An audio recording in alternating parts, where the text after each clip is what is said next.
This can be an investor's worst enemy. What in the world are these assets anyways? Buckle up, we're gonna do a deep dive into the wild world of 401k fund types and the different assets that can be found within them. Most commonly thing that you'll be finding is stocks. Also known as equities, share, they're all the same beast. When you buy a stock, you're buying a piece of that company. You're like a mini capitalist owning a tiny slice of corporate America or beyond. Domestic versus foreign. In the 401k arena, we often will hear domestic and foreign stocks. It sounds fancy, but it's not that complicated. Simply put, domestic stocks are your home team. These are companies based right here in the Star-Spangled USA. They're your Apple, Microsoft, or Ford. They're the big names that you hear over the dinner table or in the evening news. Now, here's the deal with domestic stocks. They tend to be comfortable, familiar, relatively stable, making them a default choice for many investors. They're like the old sweater that might not turn heads, but it's warm, it's cozy on a cold day. And when it comes to retirement savings, that level of comfort can be a real asset. But let's spice things up with foreign stocks. These are the international players, the companies based outside the US, from China's Alibaba to Germany's Volkswagen. These stocks give your portfolio a dash of global seasoning and global diversification. Sure, foreign stocks can be volatile depending on market conditions, but it could be a way to tap into fast-growing economies, diversify away from the US market, and also a hedge against a potentially weakening dollar. Does this come with potential risk? Yes, it depends on the foreign stock. It also depends on the fund. It depends on a variety of different factors like economic instability, political upheaval, currency fluctuations. Those are all risks to factor for and account for. Next, we move into categories for these stocks. So things that you'll hear often are going to be large cap, mid cap, small cap. These terms come down to a company's size, specifically their market capitalization. Market cap is like a company's price tag or valuation on the open market. You calculate it by multiplying the number of outstanding shares by the current market price of one share. Here's a little bit more into these different categories. One, large cap. These are the corporate Goliaths, the heavy hitters of a market cap of over 10 billion. We're talking about the Apples, the Amazons, the Googles of the world. They're established, they're steady, they're considered safe generally, but they can also be a bit slow. Like the tortoise in the fable, they won't sprint towards the finish line, but they're old, reliable. In your 401k, they provide stability. They're the bedrock of your financial safety net, and they might not give you those eye-popping returns, but they'll keep your portfolio steady through the market storm. Two, mid-cap. These are like the Goldilocks of companies, not too big, not too small, a market cap between 2 billion and 10 billion. They're past the volatile startup phase, but haven't quite reached that blue chip corporate titan status. They offer a bit of both worlds.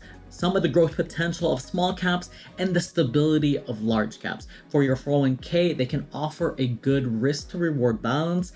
They won't rock the boat too much and still have some room to grow. And then three, small cap. These are the small guys, the underdogs, the Davids going up against the Goliath with a market cap of under 2 billion. They're often young or niche companies. Investing in them can feel like a roller coaster ride of thrilling highs and stomach churning lows. But here's the thing, once these companies hit their stride, if they do, the potential for growth can be explosive. In your 401k, they're your moonshots, they're your chance for the stars. But remember, the higher that you climb, the harder that you can fall. Again, risk manage and don't put all your eggs in one basket. Another category that you're gonna see is value, growth, and blend. So now we're gonna dive into some of the nitty gritty. Value stocks are your hidden gems. These are the seemingly undervalued companies that you believe are set to shine. They're like buying a vintage car at a garage sale, a little dusty, a little overlooked, but potentially a gold mine. Now, growth stocks are your high flyers. These are your companies that are expected to grow at an above average rate. They're the startups that are turning into unicorns, the tech companies that are disrupting industries.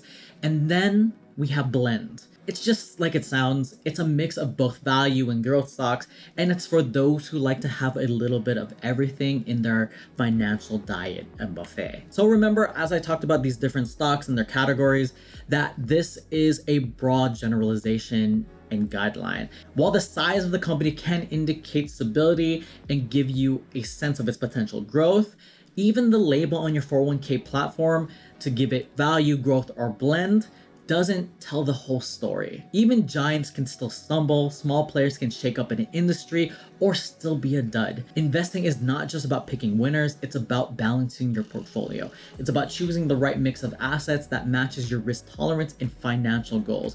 We'll talk more about this in asset allocation, but let's cover some other common assets that you're gonna see. Bonds. Bonds are like IOUs. When you buy a bond, you're lending money to an entity like a government or corporation that's promising to pay you back on your original investment, known as principal, at a future date, known as maturity.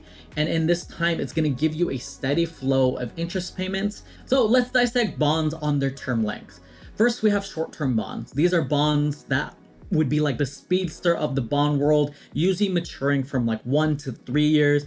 Because they pay back quickly, they tend to be less sensitive to interest rates and thus a safer haven of bond investing. But remember, safety often yields lower yields. Not always, that's a nuance for a different video, but let's just keep it simple for now. Next is intermediate term bonds, maturing typically within 4 to 10 years. They're generally not as safe as short-term bonds, but not as risky as long-term bonds. They offer a balance of reasonable returns without extreme interest rate risk. But remember, reasonable is a relative term, especially when it comes to investing, which brings us to long-term bonds maturing more than 10 years, some going even up to 30 years and above.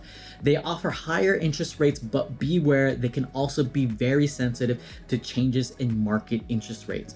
When rates go up, long-term bond prices often fall, and they can be dramatic.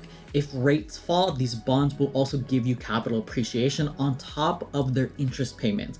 It's a little bit like a game of poker, thrilling but potentially disastrous. General advice is if you're young and you have a good risk appetite, you might lean towards stocks and hold a smaller portion in intermediate or longer term bonds for diversification. And then as you age and near retirement, you start to shift towards shorter term bonds for safety and then start to shift the percentages towards bond. Next asset class is REITs, real estate investment trust.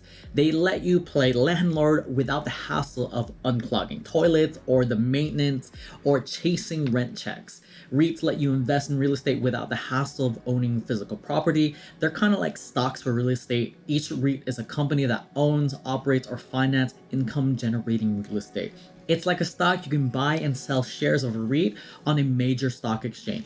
Investing in REITs can give your portfolio some real estate flavor. They're typically more stable than stocks and often pay out dividends, as they're required by law to distribute at least 90% of their taxable income to shareholders. This makes them an option for income-focused investors. Next is TIPS, which stands for Treasury Inflation Protected Securities. They're a type of US Treasury bond that's designed to help protect you against inflation. They're like your financial bodyguard against the nasty inflation gremlin that erodes your purchasing power over time. Here's how it works. With TIPS, the principal value of your bond adjusts with inflation. So if inflation rises, so does the value of your TIPS. This leads to higher interest payments over time because the amount of interest you receive is based on an adjusted principal. So while your friends are crying over their shrinking purchasing power, you can sit back and watch TIPS do their magic. Remember, TIPS is not a magic bullet against inflation. The returns can be very small and modest, especially in a low inflation environment. Emerging markets. These are going to be the countries that are going to be somewhere between developing and developed. The ones that are rapidly growing and full of potential, but considered rough around the edges. These are what we call emerging markets. Think nations like China, India, Brazil, Russia. Investing in emerging markets is like dating a wild and adventurous person. It can be exhilarating, offer experiences and returns that you wouldn't get with a steady, boring, developed market. But it can also be more volatile, as these countries often face economic, political, and social challenges. But here's the thing, they have the potential to be growing so fast, they could offer high return on your investment. So it's a bit of a high risk, high reward scenario, and it comes down to your own personal research and beliefs. Which brings us to commodities. Commodities are the raw materials that humans use every day. Think oil, grains, natural gas, cattle, sugar, and the list goes on. The bread and butter of global trade, and yes, it can be part of your investment diet. When you invest in commodities, you're betting on the future price of these raw materials. It's like speculating on whether your local grocery store will raise the price of milk, lettuce, and you're probably thinking, why would you want to bet on things like wheat, oil, livestock? And it's just simple diversification. Commodities often march to the beat of their own drum, meaning they don't always move in the same direction as stocks or bonds. So adding a dash of commodities is something that different investors like to add into their portfolio to diversify, to help spread their risk and potentially boost returns in different varying markets. Just remember, commodities can be volatile and is nuanced as well. Gold is a special type of commodity. It's not just used for making pretty jewelry or filling cavities. It's often seen as a safe haven, a financial comfort blanket that investors cuddle up with when the economy is looking scary. It's looked at as a hedge against inflation and as a store of value. Crypto. If you happen to be in one of the rare 401ks that's implementing this, you might have access to crypto, the rebel child of the investment world. And just a decade ago, no one would have thought that this wild child would sneak into a 401k. But here we are. Let me be very clear, investing in cryptocurrencies is not for the faint of heart.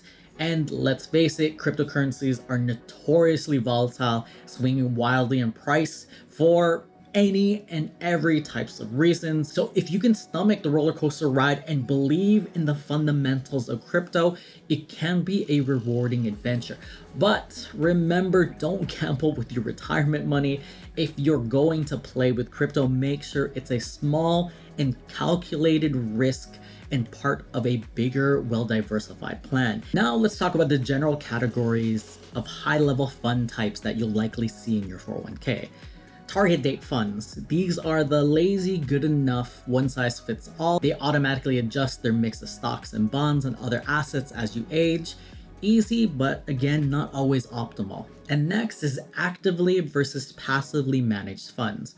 Actively managed funds have a team of analysts trying to beat the market. They're the Wall Street rock stars, but their fees can be high. Passively managed funds simply track a market index like the S&P 500, and they're the unsung heroes of investing and the wallflowers with typically lower fees. So that was a quick basic rundown of the general assets that you're going to see and the categories inside your 401k. Don't worry if that's a lot. No one expects you to understand the nuances, and there are complex strategies for each, but understanding these terms and being acclimated to them now will help you navigate the confusing jungle of 401k investing. Regardless of the assets that you choose to invest in, you always want to look at the expense ratios and fees.